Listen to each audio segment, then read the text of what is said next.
She replied with the name Stanley. Ooh, ooh, ooh.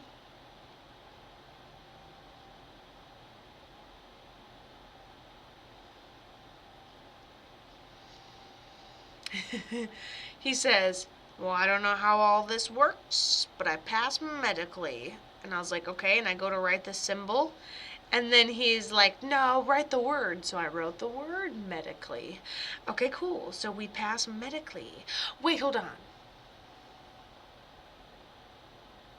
You have multiple men up there.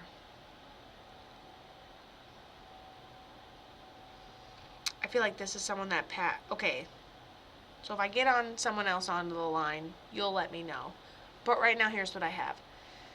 If I bring through the name Stanley, I get that he passed medically, like a father figure. Underlying, but it declined us more. You couldn't really see it, or it declined us more right toward the end. It almost feels like a sickness medical thing. Okay, that makes sense. Sickness medical thing. We let's say, oh, you look great for having cancer, and then you go into like stage 4 and it just declines, and it just, you only look like you're sick toward the end, essentially, or it just takes you kind of at the end. Okay.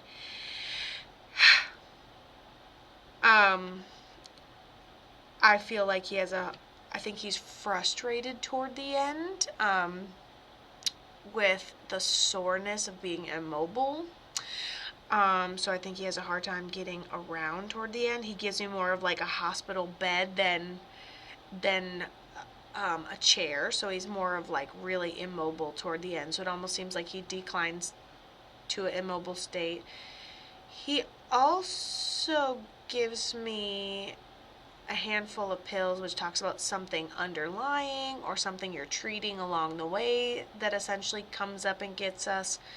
And then he also says thank you to you, Margie. So I don't know if maybe you were helping take care of him, but he's thanking somebody for, like, because I can tell this like frustration with not being able to get around a whole lot. Okay, hold on. He's thanking someone for, helping him keep his dignity at the end by helping take care of him. Ah, no, hold on. He goes like this. So I'm like right at the end of his life. Let's say he can't communicate, or we weren't sure if he heard something, or maybe I don't think there's any sort of like he couldn't get it out or something, but he just keeps going. So he heard everything. Communication was fine. He probably couldn't speak toward the end, but I don't know, I don't feel alone. I feel like my hand's being held. I feel pretty reassured. I'm getting goosebumps all over my body, actually. Oh, okay. And so I just feel like my hand's being held. I feel like I know I'm not alone, even if I can't respond. So if you feel like you didn't get a chance to say goodbye the way you wanted to, I don't get to write that in my signs and symbols because we're not allowed to be sad. We can't take sad. That's one of the only emotions we can't take with us when we go is sad. Don't speak. She channeled him before even talking to him wild. Oh yeah, remember when I said don't speak? I know just what you're saying. For no reason, just came. It's the music that came to the top. Oh, and he goes, that's a clever little friend you got down there, because I also visit her through the music, just the right music. Maybe music like, let's say you were there toward the end, you make him cozy, you play some music, and now you hear that music every damn day since he ended up passing. Okay, and so I'm gonna go ahead and write a music fact down, because I think that you communicate with him through music regardless. Regardless, little lady. Okay, you said he couldn't breathe toward the end. What happened to this person?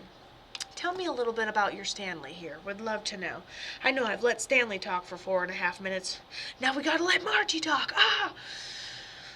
Margie's used to just kind of, in the best way possible. You're used to being, you're so patient because you're used to someone just mowing right over the top of you. What happened to this gentleman? Were you taking care of him? Papa Candy, I know I just did. I ate a whole bag of Gushers before I started this. Oh, I need one of y'all to come over and play with my hair, okay? That's what I need in my life. Ooh, I always have the sour gushers. I don't know how my guts don't set on fire. I cannot wait to hear about this Stanley character.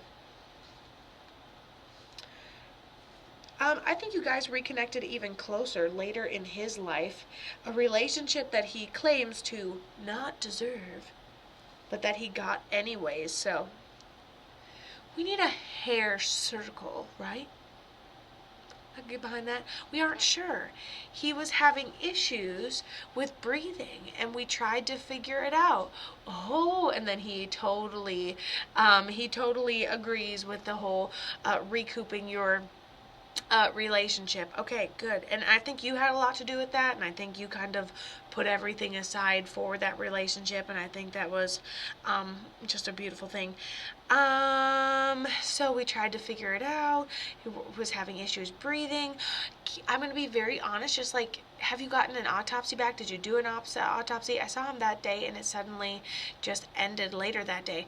It almost seems like a lingering, weird heart thing. I'm no doctor, of course, and this is for entertainment purposes only, blah, blah, blah, blah. But it seems like a slow clog. It seems like a slow clog into something. Seems like something that builds up over a while. I think like I'm listening to him grunt and I think that it's just like, and maybe, you know how blood pressure just goes undiagnosed sometimes and runs rampant. I don't think it's anything that we could have found and reversed. I think that it's a lack of, we did but haven't seen the results. ER ruled it as heart. EMT says clot in the lung. Yeah, I will say, and I don't think necessarily that it was a sudden clog. That's exactly what he's telling me too. I think it's a clog over time, and then just like what he said. And so yeah, I would have to say that's it. And I look at him and I was like, how much water are you drinking a day, sir? And then he goes like this, and I can hear cans being scooped into a trash can behind him. I'm like, okay, sodas, energy drinks, coffees. Hey, me too. I understand. And he goes, remember that guy you met a couple weeks ago when you were buying stuff for camping at Walmart? And I was like, yeah. This guy was telling me how he could drink 7 cups of coffee a day, and he was like 70 something years old. And I was like, oh, here we go then. So you did go ahead and have an autopsy. We haven't seen the result. The ER ruled it as a heart. EMT says a clog in the lung. I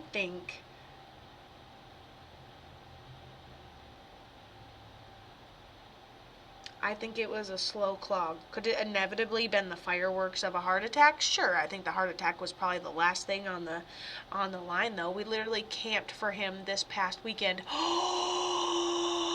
And what are the chances? He goes, Kato, do you remember that guy that you met in the camping section that said how much blah, blah, blah, blah, blah, blah, blah? And you literally just got done camping for him this past weekend. And you haven't even gotten his autopsy results back, and you've already camped in honor of his memory. And then he comes on and starts talking to me about this, talks about the clot, that slow build, and then starts talking to me about the camping section at Walmart. I mean, of all things, he's totally able to hear you, loves you, he's at peace, he's on the other side. And then basically, I don't think this is going to happen to anybody else because it's not genetic. It's a lack of, fruits and veggies and water occasionally. But 7 cups of coffee a day, totally permittable, says the guy in Walmart. But yeah, I love that you camped for him this weekend. He said that to you. That's incredible.